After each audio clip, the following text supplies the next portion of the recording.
Hi guys, welcome back to the channel. My name is Ryan. Today's video is episode 2 in my UK chart history series where I look back at an artist's UK chart history. If you missed episode 1, which was all about Britney Spears, the link is in the description box below if you want to go check that out. Today's episode is all about Ariana. Now Ariana has 38 top 75 tracks, 29 top 40s, 19 top 10s, and 7 number 1s. That's not bad. That's not bad at all. Before we get started, go ahead and click the subscribe button, go ahead and click the bell icon if you want to be notified when I upload new videos just like this. Like I said, this will be a series, so there will be more UK chart history videos, as well as reactions, album reactions, and top 10 lists. I really enjoy doing those. I also have a second channel dedicated to my dance and choreography videos. If you want to go over and support that channel, that will be very much appreciated. Also, go ahead and follow me on social media. All links are in the description box below. Now we're going to go through it and see how the singles charted, and then at the very end we'll see how the albums charted here in the UK. All information is correct as of the day of filming, which is Tuesday the 17th of November 2020. You could see changes in certain songs from the Positions album. She might bring out music videos, which means that the single would get higher or lower in the chart, but as of today, these are where these singles positioned. Let's go. So we're going to go from low to high. So Ariana's first lowest single that charted was The Way at 41. That song has a banger. I'm not sure if that song did better anywhere else, but 41 isn't that great over here. It didn't crack the top 40. We have shows over here on the music channel which are UK top 40. So they'll play the chart music videos up until number 1. So it just missed out on that. Not a big hit over here. Next we have Almost Is Never Enough, which made it to 49. The info said it lasted 2 weeks in the UK chart, which again, not a massive hit. Didn't quite crack the top 40, as The Way didn't either. And as a feature with a UK artist, that's not that great. These songs are all so good. And next we have a Christmas song, Last Christmas, which made it to 92 in the chart. It spent 1 week in the top 100. Christmas songs don't really get promotion though, do they? So, but we'll overlook that one. Okay, next we move on to her second album, My Everything, with Love Me Harder, which made it to number 48. And I was shocked at that. That was a single with, again, a featured artist, The Weeknd, and it didn't do very well. Some of you might be like, Ryan, it's number 48, it's halfway through the chart. Yes, it is. But like I said before, in the UK we have a top 40. Everywhere it's like top 40 this, top 40 that, top 40 selling artists, whatever, blah, blah, blah. If it's not in the top 20, anyway, it's not usually a hit. I thought that was top 10 material. Such a good song. And then we have a song that Ariana is featured on, Nicki Minaj, Get On Your Knees, which its highest chart position is 86. That song is a banger. If you haven't heard it, go listen to it because it is such a good song. That song wasn't a single, so the fact that it even got into the top 100s, I'm happy. We then move on to Ariana's third album, Dangerous Woman, with Be Alright. Its highest chart position was 65, and it lasted 2 weeks in the chart. Again, this wasn't necessarily a single. It might have been a promotion. Was it a promotional single? I'm not quite sure. I don't have that information, so if you know, then write in the comment section below. But Be Alright didn't have a music video or anything like that, so 65 just for being an album track.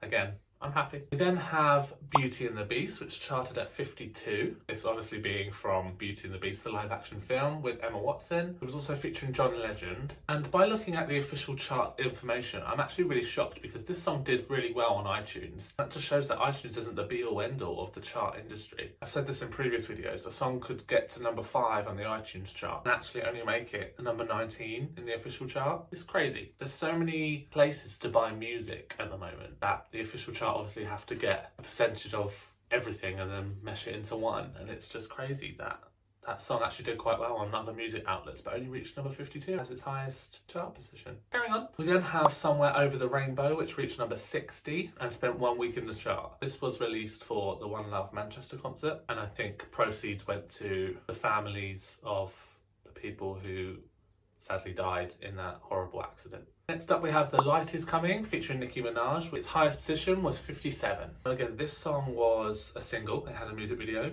I don't recall it getting much promotion, and that's the problem with second singles, third singles, any other singles on an album that's already out. People might already have the album. To drive more sales, you need to promote that album because the fans, the diehard fans, already have the album. So they're not going to necessarily buy the single as well. So you need to get people that don't already have the album to buy the single, and if they like that, then they'll buy the album.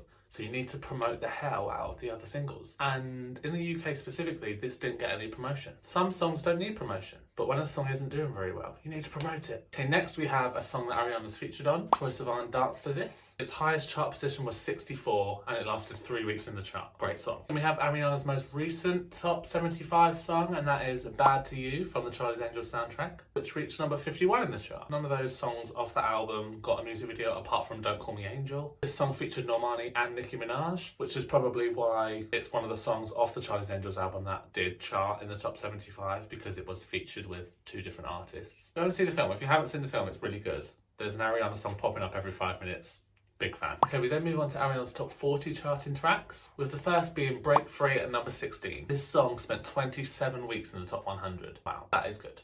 I personally thought Break Free was in the top 10, maybe even number 1. But again, I was going off the iTunes chart because I think it was like number 2 or 4 or something on the iTunes chart. That song is probably still to this day my favourite Ariana song ever. I love a song with a good beat, and Break Free has a good beat. We then have another Christmas song, Santa Tell Me, which charted at number 13 and spent 18 weeks in the top 100. We then have the first single from her third album, Dangerous Woman, charting at number 17. Now, as a lead single, they probably were expecting more from this song. And I agree. I expected more from this song. Again, I thought this did way better than 17. 17 isn't bad, but for a lead single, you want it to like punch maybe to even number 1 to help promote the album. Dangerous Woman being the album title, to have a single of the same name, it really helped the album, really. We then have Into You, which landed at number 14 and spent 33 weeks in the UK chart. Not bad. Again, I thought that song went higher, but we then have a song that Ariana was a featured artist on, Heatstroke, which reached number 25 in the UK chart. Thought that did better. We're moving on. We then have another featured song, which is Nicki Minaj's Bed, which reached number 20. This song spent 12 weeks in the UK chart, and I actually thought this song did worse. So to reach number 20, that surprised me. Again, didn't get promotion, so yeah, all for it. We then have a song from the Sweetener album, which is Sweetener. Again, not an official single, but the fact that it charted at number 22 for 1 week, but it charted. We then have Ariana Grande and Victoria Monet with Monopoly, which charted at number 23. We then have 2 songs from her album Positions, which have recently charted. Motive at 16 and POV at 22. Again, at the time of recording, the information says that they've only spent 1 week in the chart. Who knows what their position will be next week or the week after that, or if they get music videos, who knows. So we're now moving on to Ariana's top 10 hits here in the UK. Let me know in the comment section if any of these charts have shocked you so far. Let me know if they charted differently in your country. Also, let me know where you're watching from. I like to reply to your comments, so why not? So Ariana's first top 10 hit here in the UK was One Last Time, which reached number 2 and spent 53 weeks in the UK chart. Nice. That song also became the anthem, again, of the One Love Manchester concert. So I'm glad that song did really well. We then have Focus, which reached number 10. This got backlash, and she didn't actually put this on any of her albums. I think this was meant to be on her Dangerous Woman album, and then when it came out, yes, it reached number 10, but fans were a bit like, oh, is this what the album's going to be like? And I think she even put a tweet out that said the album has a totally different vibe, don't worry. I think that's why it's not on any of the albums. But it reached number 10, so you got a hit, girl. We then have Side to Side featuring Nicki Minaj, which reached number 4 and spent 32 weeks in the chart. Great job. Nice.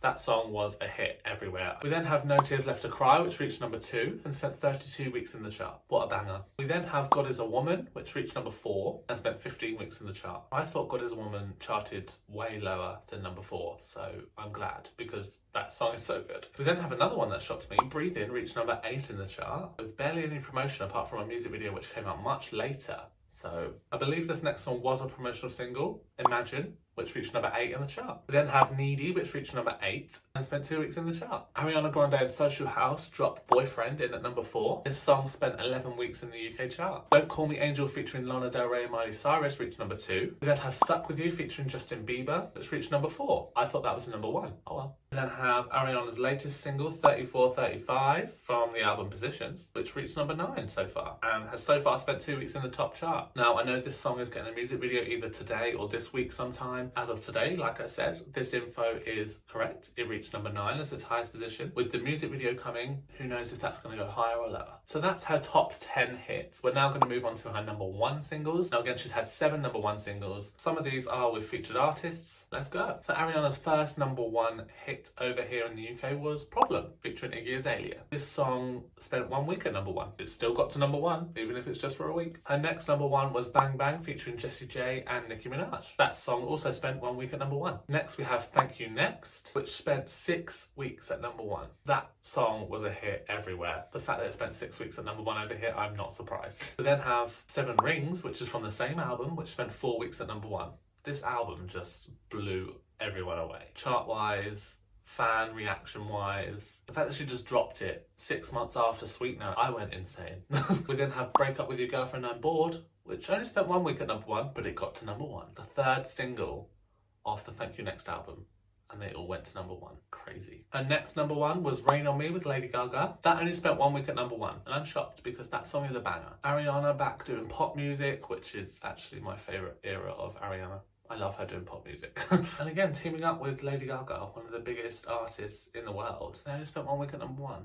It still went to number 1 though. And then we have her latest number 1, which was Positions, which has currently spent 3 weeks at number 1. There are some bangers on the album. And again, spent 3 weeks on the chart. So, okay, we're now going to go through the album chart history. So Ariana has blessed us with 6 albums so far, and 4 of the 6 have reached number 1.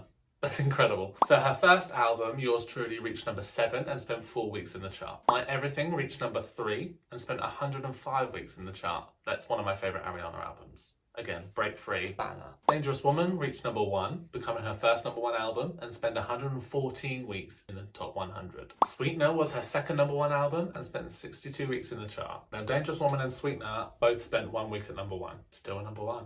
Thank You Next, obviously shot to number 1, spent 86 weeks in the chart and 3 weeks at number 1. And of course, we have Positions, which went straight to number 1. It so far only spent 2 weeks on the chart from the information that I have. It spent 1 week at number 1, and I think that got knocked off by Kylie Minogue because her album has spent a couple of weeks at number 1 now. But those are her album charts. Let me know if any of them shocked you. Let me know if any of the singles shocked you. I think what we can tell from her chart positions that as she's gone on through her career, her songs have been charting higher. She's been getting number 1 albums, number 1 singles. The Thank You Next album, every single song that she released went to number 1. That's amazing. Now that the single Positions went to number 1, let's see if the other singles that she releases from the album get to number 1 as well. Can she do a Thank You Next part 2 where every song goes to number 1? We'll find out. I personally do hope that she goes back to some pop music, but I am enjoying the music she's giving us at this moment in time. Like I said, all this information is correct at time of filming. Go ahead and click the like button because it really helps get this video seen. Let me know in the comment section below what artists you want me to do for future episodes. I've got a few ideas, but I want you guys to tell me what artists you want to find out more about. Don't forget to click the subscribe button. Go ahead and follow me on social media and my other channel. All links are in the description box below. And I shall see you on the next one.